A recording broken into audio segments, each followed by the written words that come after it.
In this video, I'm going to explain arm pump and how to get rid of it in a way that even 6-year-olds can understand. First thing you need to know is that there's actually two types of arm pump. So let's call them type 1 and type 2 arm pump.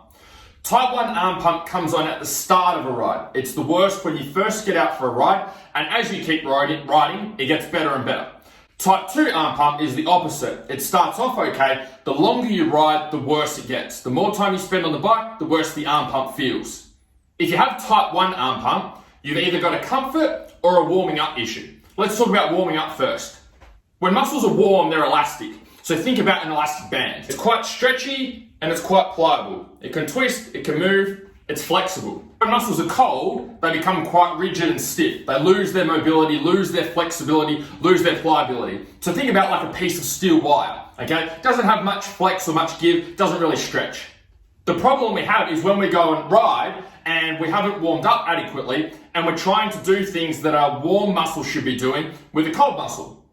It means your whole body becomes stiff and sore because it's not flexible, and especially your forearms. So you go out there and ride on the bike and you've got steel wire in your forearms rather than having flexible elastic bands. The second area is comfort. So if you go out and ride in conditions that you're not used to riding in or don't feel comfortable in, your natural tendency is for your body to tense up and be really stiff. It means you hold on really, really tight, much tighter than what you would normally because you're not relaxed. A good examples of this is if you normally race dry motocross and you go and race in a mud event, you're going to hold on a lot more intensely than what you normally would. If you go and race supercross when you're used to racing motocross, you're going to be a lot more stiff and rigid because you're not as confident, not as relaxed out on the track. If you're racing extreme enduro, okay, when you normally just do normal enduro, you're going to be quite hard on the controls and you're going to be holding on a lot tighter than normal. If you're racing a motocross track that has a whole heap of ruts there that you're not used to, you're going to be a lot more tense and a lot more rigid. When you start to relax in these conditions and get more confident with the conditions, then your muscles also start to relax. When your muscles start to relax, then that's when the arm pump starts to disappear and any other pump that you're experiencing through your body. Type 2 arm pump gets worse as you continue to keep riding, and it's an issue with strength. You have a 100 kilo bike or even heavier, plus your body weight on top of that. If you weigh 80 kilos, that's a total of 180 kilos that you're wrestling around while you're riding. When you have adequate strength for the bike, your whole body is working together as one big system. Okay, every muscle from head to toe is working, and that's what makes riding and racing so taxing on the body. If we don't have adequate levels of strength, okay, we start to fatigue quite quickly. When we fatigue quickly, our muscles and our whole body is no longer holding us on the bike. So think about if you're in the attack position on the bike and your arms and elbows are supposed to be up, using your upper back, your lower back, your chest, your core, your legs, every muscle in your body to hold you on the bike, it's quite easy to be able to hold yourself in position because all of the muscles are working. When your strength starts to drop off due to fatigue or not being strong enough in the first place, what happens is we don't have enough strength through our whole body to hold you in the right position on the bike. Now when we turn the throttle, the bike's constantly trying to get away from us. Rather than us controlling the bike is now starting to control us.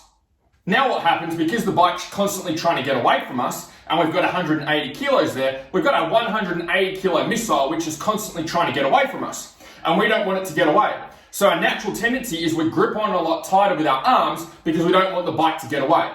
This means our forearms, these tiny little muscles, okay, no matter how big or how powerful your forearms are doing a whole heap of work. They're taking majority of the load of that 180 kilos. Whereas before, at the start of the ride, when you weren't as fatigued, when you had the strength that you needed to, your body was in the right position, your whole body was taking that load. So just like any other muscle group, if you go into the gym and you exert it and you do a whole heap of bicep curls or a whole heap of squats, your legs get that pump, okay, or your arms get that pump. They feel big, they feel slow, they feel like they're full of blood. Exactly the same thing happens to your arms when they get overloaded as well.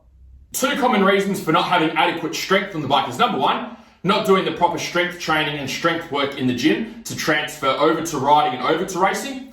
Number two, riders not fueling themselves properly on race day nutritionally, which means that they may have the strength there, but they don't have enough energy to support that. And when the energy drops off, they start to fatigue, okay, they don't feel as strong, and that's when the bike starts to ride them rather than them riding the bike.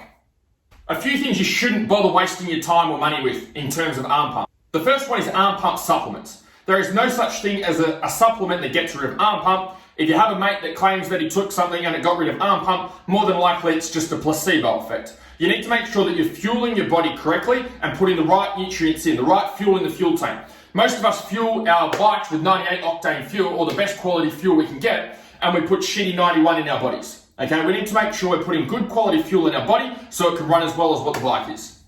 Stop looking for shortcuts to get rid of arm pump and start fueling your body with the fuel that it actually needs. You can grab a free copy of my race day nutrition plan. I'll put the link in the description for you below.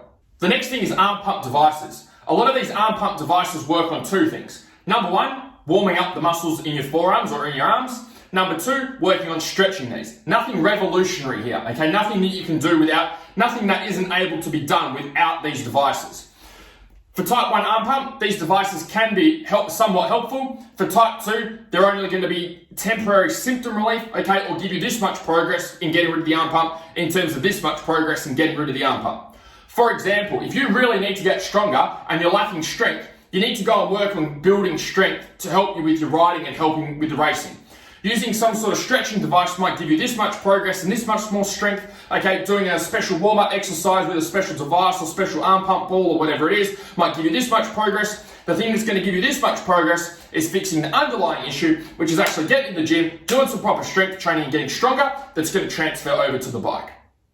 Number 3 is arm pump surgery. Okay, cutting away muscle tissue, trying to improve blood flow in your forearms, again, is symptom relief. Okay, if someone has had arm pump surgery and claims that it's eliminated their arm pump, more than likely it's a placebo effect. The thing that really needs to be worked on is strength, like we talked about before. If your whole body isn't working together, head to toe, every muscle in your body, then that's the thing that actually needs to be fixed. Okay, no matter how much blood flow, no matter how many forearm strengthening exercises you do, it's only going to give you this much progress. Because the real problem is we need to get your whole body working together as one unit, not this small tiny muscle group here and trying to make that do 10 times more work than what they're actually designed for. If you didn't like this video, feel free to rip me a new one below. If you really hate the content, then please don't consider subscribing.